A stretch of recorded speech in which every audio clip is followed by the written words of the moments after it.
Olá, meus amigos, sejam abençoados, sejam livres, que a luz do Espírito Santo, o Espírito de Deus, venha iluminar o seu entendimento, para que você possa saber o que fazer para mudar a sua história.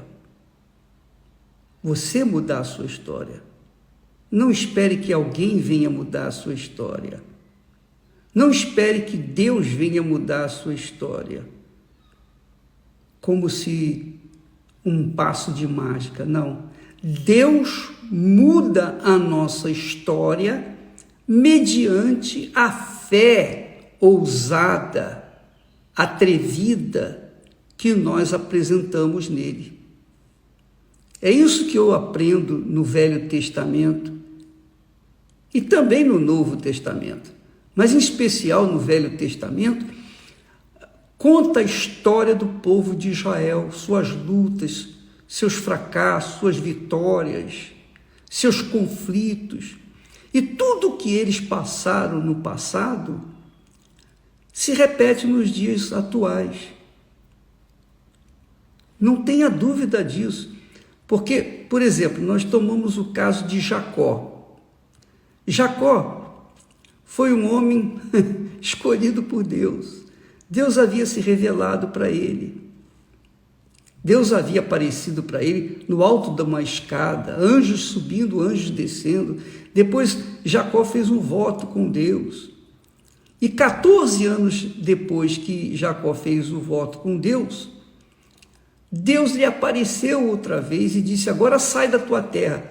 Deus queria completar o pedido de Jacó. Você não queria voltar para a casa do seu pai? Então arruma tudo e volta para a casa do seu pai. Então Jacó saiu da terra do seu sogro com as suas mulheres, com seus filhos, seus servos, seus pertences, tudo.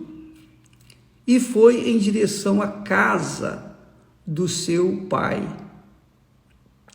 Só que, preste atenção, no texto sagrado, se você lê com a devida atenção, lê buscando resposta ou respostas para a sua aflição, suas necessidades, você vai encontrar em Jacó um homem que teve a revelação de Deus, que teve a promessa de Deus, o pai o abençoou, o pai já tinha garantido a bênção para ele, Deus lhe havia revelado, ele viu Deus no alto da escada, agora Deus aparece para ele, mostra para ele, volta para a tua casa, para a casa do teu pai, etc, etc, etc. Mesmo com tudo isso, mesmo diante de todas as visões, entendimentos, revelações que Deus lhe mostrou, nós não tivemos esse privilégio. Jacó teve. Mesmo assim, veja o que diz o texto sagrado. Diz o texto aqui em Gênesis, capítulo 32, que quando Jacó saiu em direção à casa de seu pai, ele tomou conhecimento de que o seu irmão Esaú, que o queria matar, o seu irmão vinha com 400 homens armados ao encontro dele. Ele falou: pronto, vai ser a minha destruição. Quer dizer, por um lado, falava a voz da razão. Deus prometeu me multiplicar, me abençoar, etc, etc. Eu fui abençoado. Por um lado vinha a voz da razão. Por outro lado, a voz do coração, a voz do sentimento, o fazia ter medo. O fazia ter medo. Porque quando ele ouviu que o seu irmão com um bando de 400 homens vinha ao encontro dele, ele falou: estou perdido. Estou perdido, não tem saída para mim. Porque diz o texto que, olha só o que ele fala, olha só o que fala no versículo 7. Jacó temeu muito e se angustiou. Jacó temeu muito e se angustiou. Veja só, Jacó era o homem de Deus, o abençoado, que tinha visto Deus, que tinha tido experiências extraordinárias com Deus, que de repente é o seu caso. É o seu caso. Você já teve experiências com Deus. Pelo menos você diz, eu já fui batizado com o Espírito Santo, quer dizer, você já teve uma experiência com Deus, se é que teve. Então, mas nesse instante, nesse momento, diante dos exames médicos, diante da voz ou das vozes dos médicos, você está apavorado, porque você tem dias de vida ou meses de vida, e você está exatamente na mesma situação que Jacó. Ele temeu muito, e quando a Bíblia fala temeu muito, é porque era muito mesmo, porque se ele tivesse apenas um temor, a Bíblia diria, Jacó temeu, mas diz assim, Jacó temeu muito e angustiou-se. Diante daquele quadro, o que ele fez?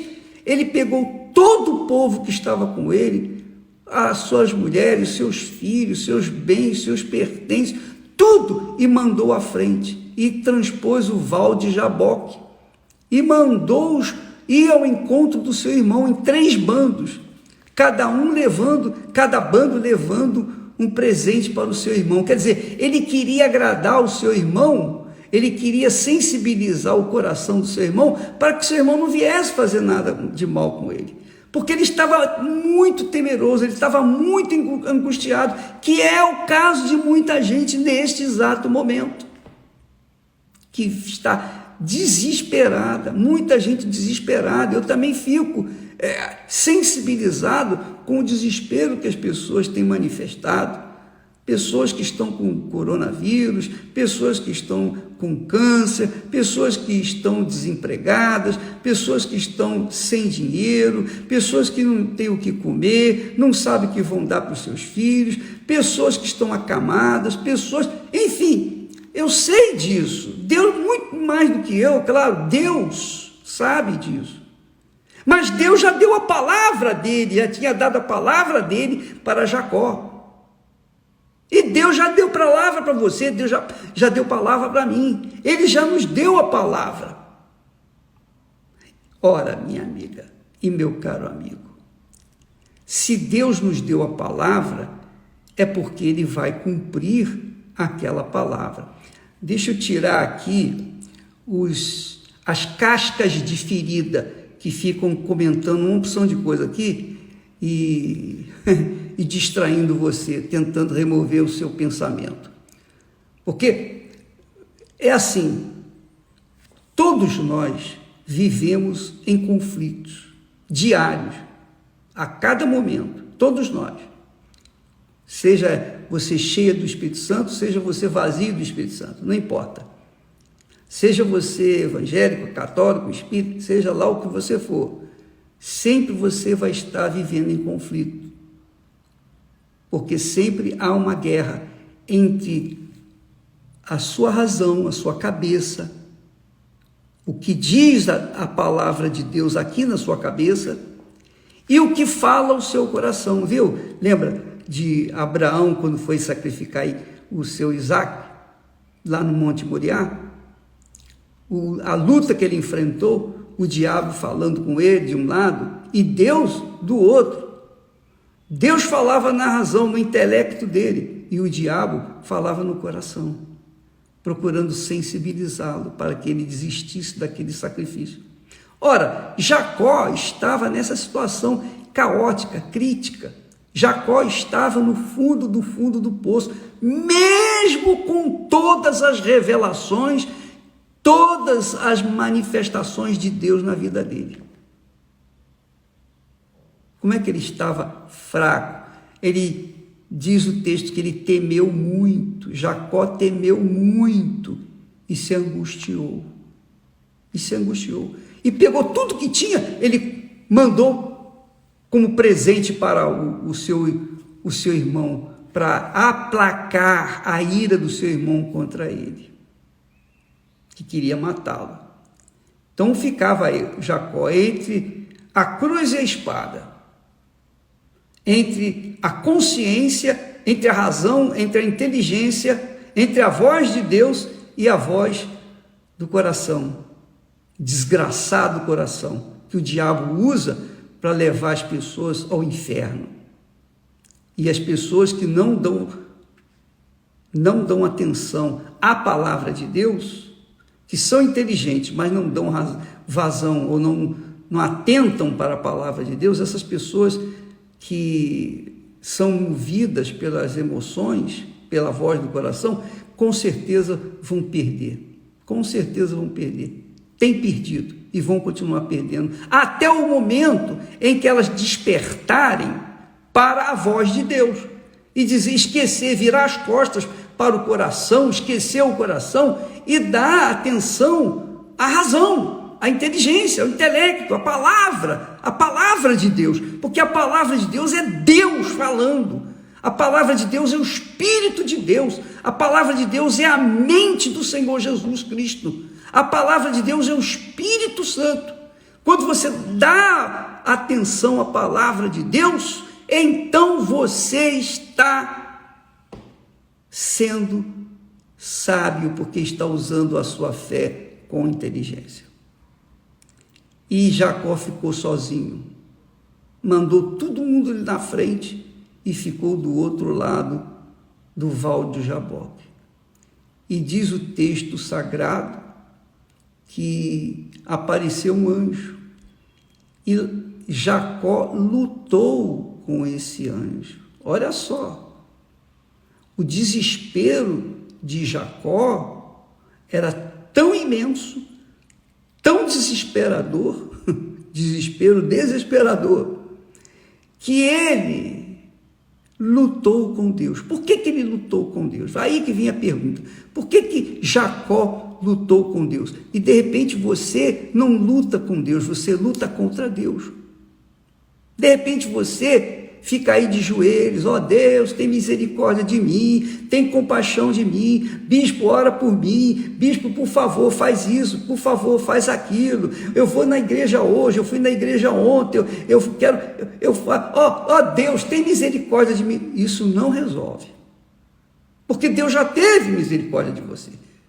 Basta você tomar nas suas mãos essa misericórdia, materializar essa misericórdia, essa palavra, essa promessa dele nas suas mãos, materializar a palavra de Deus nas suas mãos.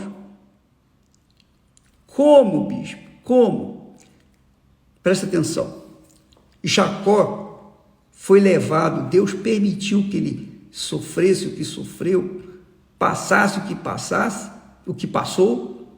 Deus permitiu que ele chegasse ao desespero, para que ele aprendesse uma lição e deixasse essa lição para nós também aprendermos o que fazer da nossa situação.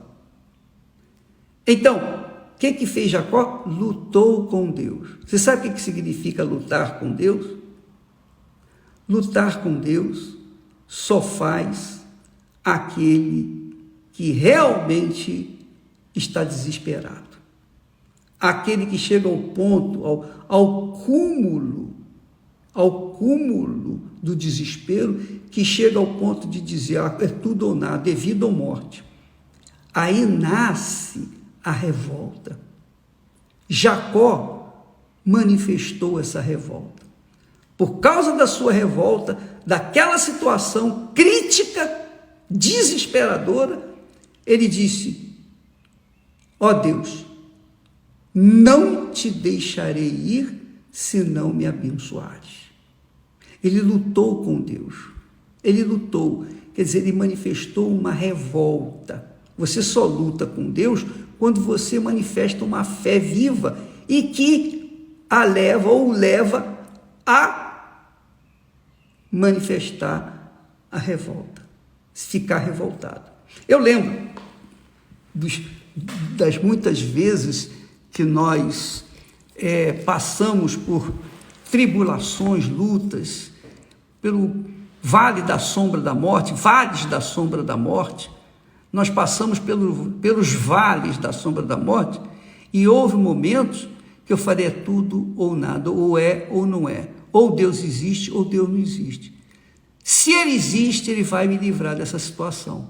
Mas eu tive que confrontar Deus, quer dizer, confrontar no bom sentido, de manifestar uma fé revoltosa, uma fé revoltada, uma fé assintosa, uma fé petulante, uma fé que aparentemente era algo até pecaminoso, diferente daquela fé que você se ajoelha, põe o rosto no chão e diz, ó Deus, você se humilha. É diferente, é muito diferente. Quando você manifesta a revolta, você grita, você fala, você trinca os dentes, você fala, ó Deus, é tudo ou nada, se só existe, só vai ter que me atender agora, eu estou precisando agora, não pode ser daqui a pouco, não, tem que ser agora. Quer dizer, você tem essa coragem, essa audácia de enfrentar Deus